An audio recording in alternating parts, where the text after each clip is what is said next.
और आज तो अखिलेश यादव कह रहे हैं ये SIR नहीं है बल्कि ये NRC है और यूपी में इसीलिए डिटेंशन सेंटर बनाए जा रहे हैं। आप फिर कंफ्यूजन और डाल रहे हैं, आप धार्मिक एंगल पे लेके जा रहे हैं अपने वोट बैंक के लिए। अमीर जी क्या गलत बोल रहे हैं? और अभी सुधांशु जी ने बोला कि इनके यहां तो सभी लोग भाषण बहुत अच्छा देते हैं। सच बात है, रमेश भिधूड़ी जी बहुत अच्छा भाषण देते हैं, वो भी संसद के अंदर। देखिए क्या है अमीर जी कि अभी शुरुआत में सुधांशु जी ने कहा ना कि बिहार के इलेक्शन के लिए कि लाइन में लगा देते हैं, तो लाइन में लगवाने का आदरणीय प्रधानमंत्री जी को शौक है। एक मेडिकल कंडीशन होती है शाइडनफ्रोइडा, अंग्रेजी में उसका टर्म है, पढ़िएगा। उसमें यह होता है कि अगर आप दूसरे को तकलीफ में दे रहे हैं तो आपको बड़े सुख का आभास होता है। तो लाइन में लगने से एक शेर याद आ गया, अमीर जी सुनिएगा, कि पहले तकलीफ यूं जहनों से हटा देते हैं, जख्म पर दूसरा एक जख्म लगा देते हैं, नोटबंदी में कभी SIR में उलझाकर देश की जनता को लाइन में लगा देते हैं। अब आज साहब जैसे ही मैंने सुबह अखबार उठाया तो देखा कि भारतीय जनता पार्टी जो है अमीर जी वो देश में इलेक्टोरल रिफॉर्म्स लाने की बात कर रही है। लेकिन मुझे तो यह लगता है कि सुधांशु जी की पार्टी को पहले अपनी नीयत में रिफॉर्म लाने की जरूरत है। अगर इनकी नीयत और चाल और चरित्र में रिफॉर्म आ जाए तो फिर सब अपने आप ठीक हो जाएगा इस देश में अमीर जी। लेकिन मैं पूरी जिम्मेदारी से एक बात बोल रहा हूं। जी लेकिन आप पे एक जो आरोप है, एक सेकेंड, भारतीय जनता पार्टी से मेरा सवाल है। भारतीय जनता पार्टी पे एक आरोप है कि आप लोग, जो अखिलेश यादव कह रहे हैं यूपी में डिटेंशन सेंटर बना रहे हैं, NRC की तरफ आप बढ़ रहे हैं, SIR उसकी साइड एक्टिविटी है। कोई कह रहा है वोट चोरी है, कोई कह रहा है NRC है। हाँ, करवा क्यों रहे हैं? जवाब देता हूं।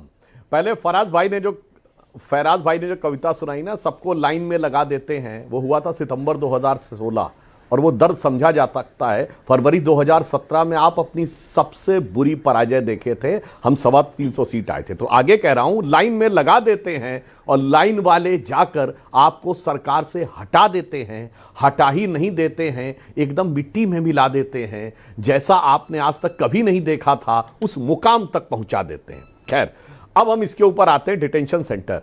देखिए एक बात ये बताइए, अगर कोई संदिग्ध एक्टिविटीज दिखाई पड़ रही हों और कोई व्यक्ति कोई कागजात न दे पा रहा हो, तो यदि डिटेंशन की बात हुई, इसमें घबराने की क्या बात है? फराज भाई, सतीश सिंह जी और बाकी सब लोग, अरुण जी और महुआ जी, सबने आल्हा का नाम जरूर सुना होगा। आल्हा गाया जाता ना, आल्हा उदल वाला। उसमें एक लाइन है कि बड़े लड़ैया महोबे वाले जहकी मार सही ना जाए और एक का मारे दुई मर जावे, तीसर खौफ खाए मर जाए।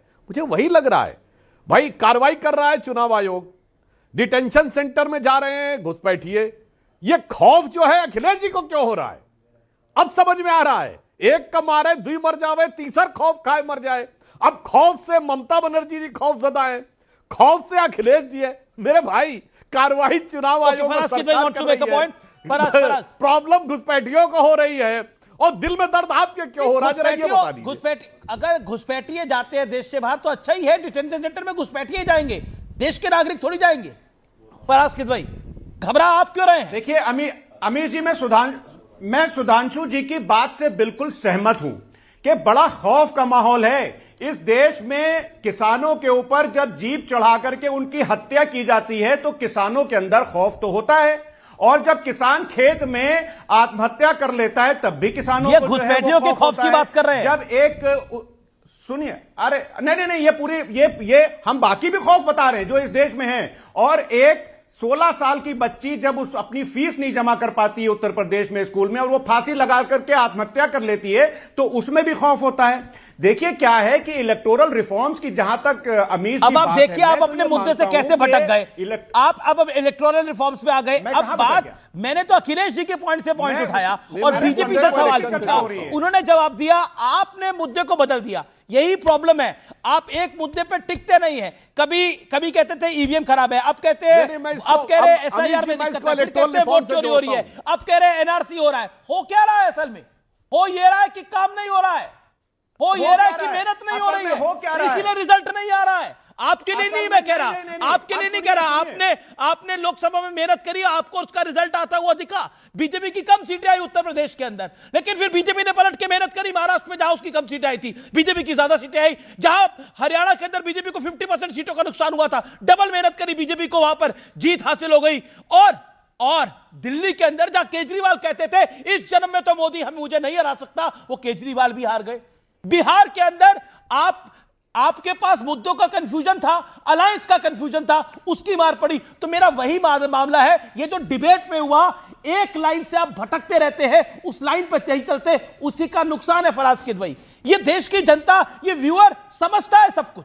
मैं एक सेकंड, ये व्यूअर समझता है सब कुछ, ये व्यूअर समझता है। Faraz Kidwai make you point, 30 seconds make you point. मैं आपको टाइम देता हूं बात रखने का, 30 सेकंड बोलिए। मैं तो अमीश जी उस बात पे चर्चा कर रहा था जिसकी चर्चा आज सदन में हुई। तो अगर सदन में जो चर्चा हो रही है उस चर्चा को मैं आगे बढ़ा रहा हूं, तो मैं मुद्दे से बिल्कुल भी नहीं भटक रहा हूं। और अभी क्या हुआ कि आपने शुरुआती मैं आप ही की डिबेट के पॉइंट्स उठा रहा हूं। आपने अभी शुरुआत में क्या कहा कि दुनिया आज की तारीख में भारत के लोकतंत्र की तरफ देख रही है। शुरुआती आपने अपने उद्बोधन में यही बोला था। तो अब इस पॉइंट पर आप अमीश जी और सुधांशु जी दोनों जो है कायम रखिएगा, क्योंकि वीडम इंस्टीट्यूट क्या कह रहा है भारत की डेमोक्रेसी के बारे में, कहिए तो बता दूं मैं। इनकी डेमोक्रेसी रिपोर्ट 2024 की क्या बोलती है अमीश जी, कि India is one of the most autocratic country at this point in time. ये बोला था ना वीडम इंस्टीट्यूट ने। फ्रीडम हाउस ने क्या बोला भारत की डेमोक्रेसी के बारे में, कहिए तो मैं वो भी बता दूं। London based the economic intelligence नहीं, मुझे ये सब विदेशी एजेंसियों को देखना क्या है, मैं तो स्पष्ट रूप से देखता हूं, आप भी देखते हैं। मेरे कार्यक्रम में आप आते हैं, सुधांशु जी भी आते हैं, अरुण भारती भी आते हैं, महुआ माझी भी आती हैं, यानी पक्ष के भी सांसद हैं, विपक्ष के भी सांसद हैं, और सब अपनी बात को रख रहे हैं। मुझे भारत की डेमोक्रेसी के लिए किसी बाहर वाले से लेक्चर नहीं चाहिए। और मैं आपको बता दूं, इस देश को खतरा बाहर से नहीं है, अंदर से ज्यादा है। मैं इस बात को मेंटेन करता हूं। इस देश को खतरा बाहर से नहीं है, इस देश को खतरा अंदर से है। इस देश को खतरा अंदर से ही है, बाहर से कोई खतरा नहीं है। और ये क्यों खतरा है आप सब जानते हैं, अंदर से ही खतरा है। हमारी आधी लड़ाई अंदर ही हो जाती है, पूरी की पूरी। सहमत हूं, हमारी लड़ाई अंदर ही है पूरी की पूरी। हमें बाहर से खतरा नहीं है, आज तक इतिहास में भी कभी नहीं था। मुगल आए यहां पर, इतने साल राज कर गए, अंदर वालों ने ही दगा दी।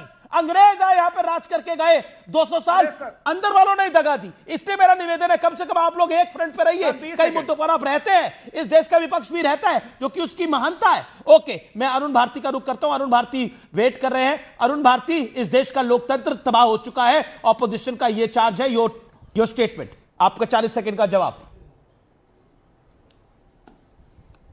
सर, देश का लोकतंत्र बिल्कुल ठीक है, वाइब्रेंट है, चल रहा है और आगे भी इसी मजबूती से चलेगा। राहुल गांधी जी की यह विश है, वो चाहते हैं कि इस देश का लोकतंत्र खराब हो, ताकि इस केओस में वो अपना एजेंडा जो चलाना चाहते हैं वो चला सके। देश का लोकतंत्र बिल्कुल ठीक है, देश का लोकतंत्र वाइब्रेंट है, और इसके जो मतदाता, चूंकि जब से मतदाता की शुद्धि हुई है एसआईआर के माध्यम से, गरीब, वंचित, दलित, पिछड़े सभी आकर के अपने मत का वैल्यू जान रहे हैं, उसका असल जान रहे हैं, उसकी हैसियत जान रहे हैं। अभी मैं आपको एक और भी बात बताता हूं। समय इतनी इजाजत दे रहा है, और भारती समय इतनी इजाजत दे रहा है। चरण सिंह साहब 10 सेकंड रिप्लाई, 20 सेकंड रिप्लाई। देखिए, मुझे हैरत हो रही है कि किस तरह की बातें हो रही है, क्योंकि सरेआम नजर आता है कि चुनाव आयोग जो है वो चूना लगा रहा है। जब चुनाव आयोग चूना लगा रहा है, फिर भी ये कहते हैं कि एफिडेविट देना चाहिए। मुझे बताएं कि निर्वाचन आयुक्त एफिडेविट देंगे, ये लिख करके देंगे कि जो चुनाव आयोग चूना लगा रहा है, लेकिन 99 सीट पे कांग्रेस आ रही है। अब वो चूना लगा था या नहीं लगा था मुझे नहीं पता। चूना कहां लग रहा है, चूना कहां नहीं लग रहा, ये आप जाने।